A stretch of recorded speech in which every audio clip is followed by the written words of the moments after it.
Tezkor xabar: Xorazmda barcha sohalarda reyd tadbirlari kuchaytirildi. Jumladan bozorlardagi oziq-ovqat mahsulotlari va go'sht mahsulotlarini sifatliligi yuzasidan ham reyd tadbirlari o'tkazilib, veterinariya va sanitariya qoidalarini buzgan sotuvchilar jarimaga tortilmoqda. Shuningdek, viloyatdagi kompyuter zallari va internet tarmog'idan foydalanish uchun jihozlangan joylarda ham voyaga yetmagan shaxslarning tungi vaqtda ota-onasidan biri yoki uni o'rnini bosuvchi shaxsning kuzatuvsiz bo'lishlari yuzasidan ham reyd tadbirlari o'tkazilib, bu bo'yicha ham qonuniy choralar ko'rilmoqda.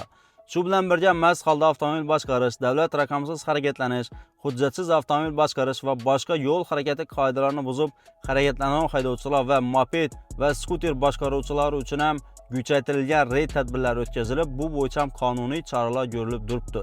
Shu sababli iloji boricha ushbu videoni bozorda sotuvchilik qiladigan barcha tanishlari, kompyuterxona boradigan barcha tanishlari va haydovchilarni yuborib, Xorazmda yuqorida aytib o'tgan holatlarimiz bo'yicha kuchaytirilgan reyd tadbirlari olib borilib turganini hamma yoqlarga eslatib qo'yishingizni so'rab qolamiz.